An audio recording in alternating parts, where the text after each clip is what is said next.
मैं IMH news से भूमिका सिकरवार। दक्ष कला केंद्र दिल्ली से संचालित एक सामाजिक महिला उत्थान एवं दिव्यांग सह शोध समिति द्वारा संचालित है, जिसका आज चौगनेश्वर महादेव जी का मंदिर, गणगौरी बाजार, लंगर के बालाजी का चौराहा, जयपुर में महिला शिक्षण एवं प्रशिक्षण जागरूकता कार्यक्रम संचालित किया गया, जिसमें समिति के कई गणमान्य लोग मौजूद रहे एवं जयपुर के कर्मठ चंद्र प्रकाश जी और सपना कोहली जी भी रहे।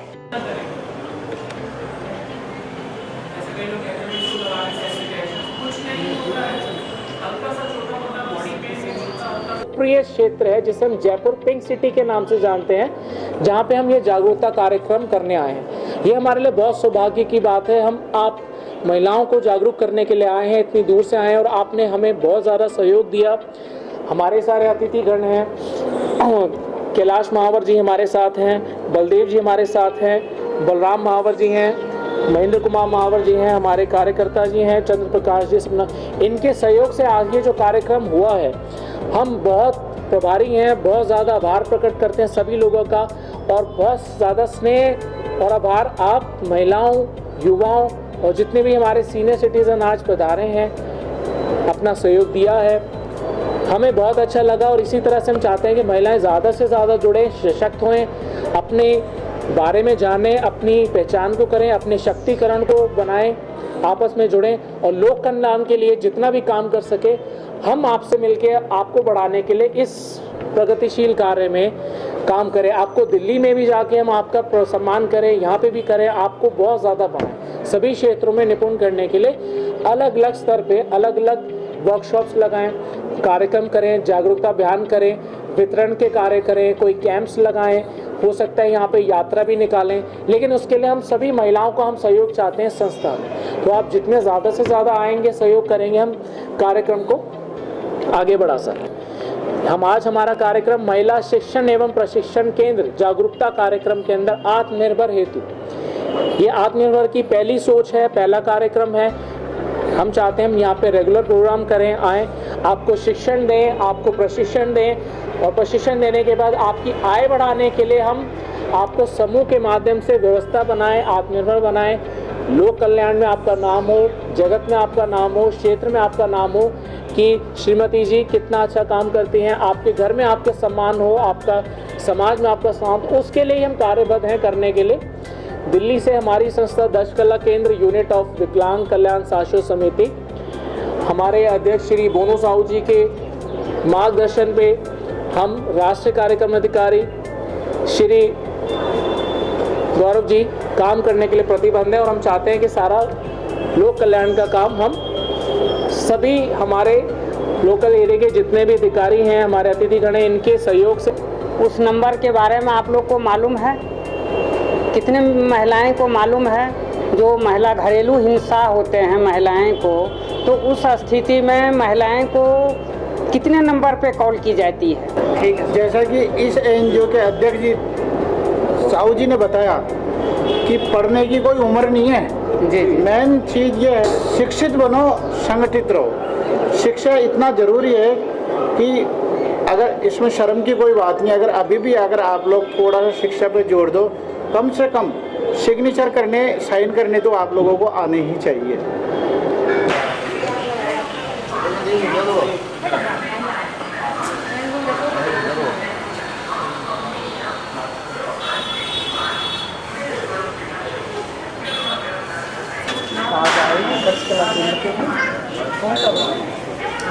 जी, हम गौरव पाठक श्री राष्ट्रीय कार्यक्रम अधिकारी हैं। हमारी संस्था दिल्ली में दिव्यांग कल्याण शाश्वत समिति और दक्ष कला केंद्र हमारा यूनिट है, जिसमें हम महिलाओं को आत्मनिर्भर बना के, बाकी हमारे मास्टर जी हैं श्री बोनो साहू जी अध्यक्ष हैं दिल्ली से। तो आज हमारा जागरूकता था महिला शिक्षण प्रशिक्षण केंद्र जागरूकता। तो उसमें महिलाओं को सशक्त बनाने के लिए हमारा उद्देश्य था कि हम महिलाओं को किस तरह से जागरूक कर सकते हैं कि वो अपने ही क्षेत्र में घरों से काम करके अपनी आय को बढ़ा सकते हैं, अपने बारे में जानकारी ले सकते हैं कि समाज कल्याण के लिए सरकार की नीतियों से जुड़ सकते हैं, कैसे जुड़ सकते हैं, क्या काम कर सकते हैं। तो इसी के लिए आज हम जयपुर से मेरे सामाजिक कार्यकर्ता जो है चंद्र प्रकाश जी हैं, सपना कोहली जी हैं, इनका बहुत सहयोग। तो हम चाहते हैं कि इनको भी एक बार आइए, सपना जी आ जाइए। सपना जी और चंद्र प्रकाश जी हैं हमारे, इनके माध्यम से इनका बहुत बड़ा सहयोग रहा है। इन्होंने हमें आमंत्रित किया दिल्ली से कि हमारे यहाँ बहुत महिलाएं हैं,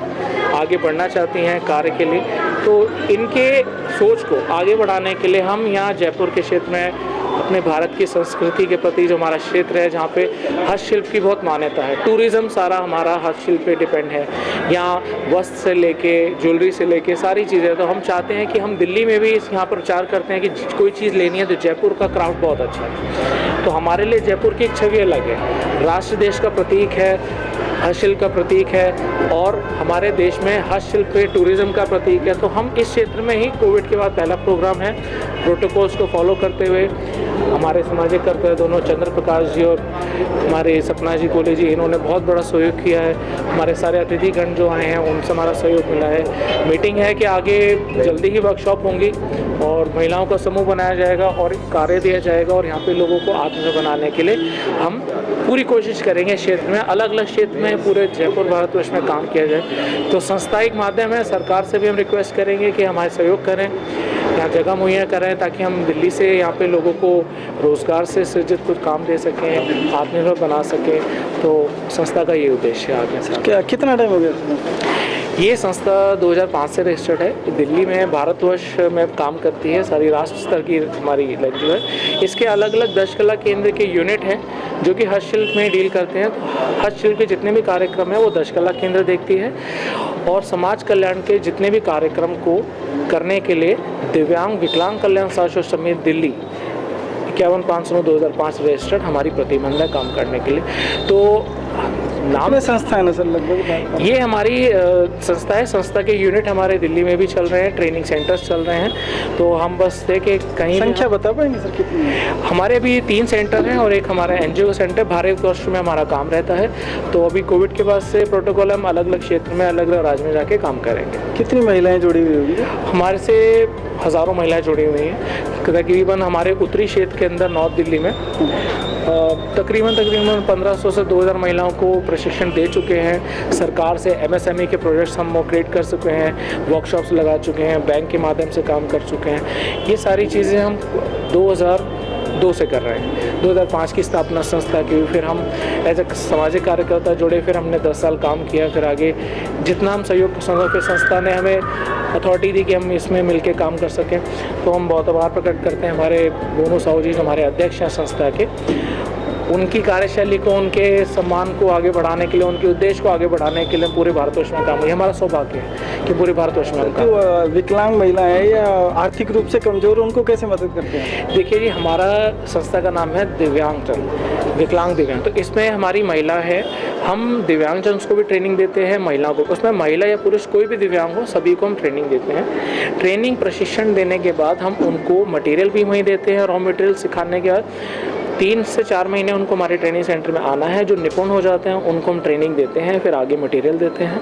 मटेरियल देने के बाद वो सीख जाते हैं तो फिर वो मटेरियल बना के संस्था को देते हैं। संस्था फिर आगे व्यवस्था करती है उसको बेचने की, प्रमोशन करने की। वो मेले हों, वो स्टॉल्स में हो, वो किसी मॉल्स में हो, वो संस्था मैनेज करेगी सारी चीज़ को लेके। अगर उसमें भी किसी महिला या कोई पुरुष लोकेशन पे जाके खड़े हो सकते हैं, अपना ड्यूटी दे सकते हैं, तो हम उनकी व्यवस्था भी करते हैं। तो उनको जो भी होगा वो सरकार की तरफ से जो मेहनता हमें वो भी वो संस्था का देना है। तो इस तरह से कार्यरत हम स्थिति को सहयोग में लेके आए। सरकार कैसे मदद करती है बता पाएंगे? देखिए, सरकार ही मदद करती है, सरकार सारी संस्थाओं के माध्यम से ही मदद करती है। तो हम किसी भी उद्देश्य को होगे तो हम सरकार से रिक्वेस्ट करते हैं, सर आपके क्षेत्र में कर रहे हैं तो ये तो संस्था है, अगर आसपास के लोकल क्षेत्र तो हमें सबका सहयोग लेके आगे जन कल्याण के लिए काम करना होता है। तो हम ये भी हैं कि हम सोचते हैं कि अगर हम थोड़ा कुछ काम करते हैं, अगर हम थोड़ा सहयोग जन कल्याण में दे दें या हम आधा दे दें, हम पूरी ही अपनी ज़िंदगी जन कल्याण में दे दें। तो ये आप पे निर्भर करता है आप कितने प्रतिबंध हैं काम करने के लिए, प्रतिशत।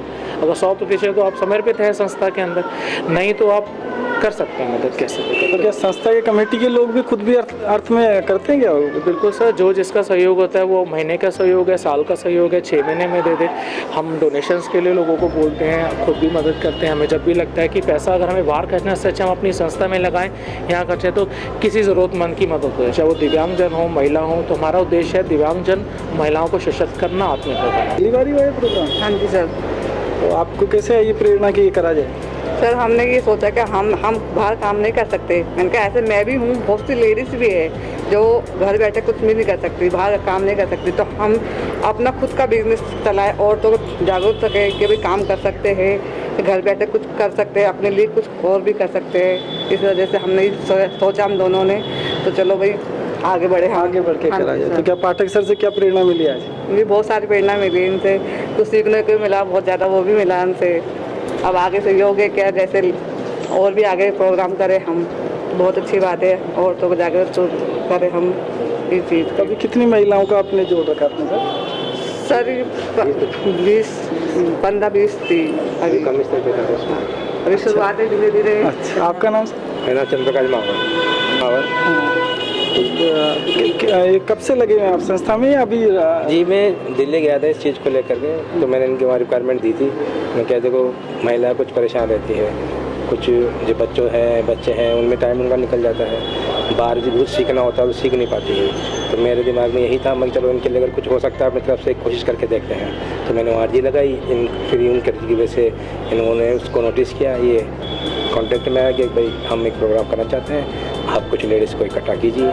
तो हमने यहाँ सब जैसे भी था, महीने भर से 10 दिन से जो भी था, मैंने लेडीज़ों के घर पे ज़्यादा था, इनसे संपर्क करता था, भाई आओ 10,000 का प्रोग्राम है, वहाँ बैठना, वहाँ आपको ये बताया जाएगा कि आपको क्या समस्या है, क्या नहीं है, किस चीज़ में आपकी रुचि है। जैसे सिलाई का काम हो गया, हैंडीक्राफ्ट का काम है, हाथ से कोई भी चीज़ आप बनाना चाहते हो, जानते हो, तो आप वहाँ आइए, बैठिए, आपको समझाया जाएगा। जितने भी 5 लोगों का समूह होगा, 10 लेडीज़ का समूह होगा, जैसे भी होगा आप सीखिए, वो आपको सिखाएंगे, समझाएंगे, फिर बाकी जो भी समस्या होगी उसको लेकर हम आगे जाएंगे और आपको उसको प्रोत्साहन मिलेगा उसका। सर बढ़िया काम है, आप महिलाओं के लिए इतना सोच रहे हैं, ये भी बहुत बड़ी बात है। जी सर, हम क्या देखो हम भी खुद भी गरीब परिवार से हैं, तो हम चाहते हैं कि जैसे एक महिला निर्धन है तो निर्धन ही नहीं रहे, वो आगे बढ़े, अपने कदमों पे खड़ी हुए, अगर खुद के फैसले ले सके, ये हमारे एक दूसरे को सहयोग हो। बिल्कुल सर। पुलिस समाज के बहुत कर्मठ, जुझारू, ईमानदार नेता भी रहे, अभी सिर्फ समाज के काम में लगे हुए श्री कैलाश जी महावर। आज हमारे इस कार्यक्रम के संयोजक चंद्र प्रकाश जी ने आज दिल्ली से ये दक्ष कला केंद्र जो NGO है, उनको आज केशव कॉलोनी में एक मीटिंग रखी। महिलाओं को इस NGO से महिलाओं को कैसे फ़ायदा मिले, ज़्यादा से ज़्यादा महिलाओं को फ़ायदा मिले, सरकार की योजनाओं का फ़ायदा मिले, इसके बारे में आज केशव कॉलोनी में इस NGO की मीटिंग रखी थी। उसमें हमारे को चीफ गेस्ट के लिए बुलाया था, तो बहुत अच्छा लगा कि भाई चंद्रशेखर जी ने हमारे समाज के बारे में सोचा, महिलाओं के उत्थान के बारे में सोचा, और इस NGO ने जो एक एक चीज़ अच्छी बारीकी से जो महिलाओं को समझाया, उसका मैं उनका तहे दिल से आभार। तो आप कैसे जयपुर कैसे पधारे आज? सर ये यहाँ चंद्र प्रकाश जी और ये सपना जी ने आवेदन दिए थे दक्ष कला केंद्र में, विकलांग कल्याण शोध समिति में, कि यहाँ पे जो महिलाएं हैं जो काफ़ी उत्सुक भी है इस प्रति, जो घरेलू कुछ काम कर सकती है, महिला स्वयं सहायता का निर्माण के लिए या इसमें शिक्षा के प्रति कौशल विकास के लिए कुछ इसकी ट्रेनिंग दिया जाए, जागरूकता कार्यक्रम का 1 दिवसीय 2 दिवसीय। तो हम लोग ने निर्णय लिए, कमेटी में निर्णय लिए कि नहीं चलिए अगर कोविड महामारी के बाद जो है अब यहाँ पे रखा जाए। तो तय हुआ, समय निर्धारित हुआ और आज का 17 तारीख का आज का कार्यक्रम शुरू हुआ जो आपके समक्ष है जी।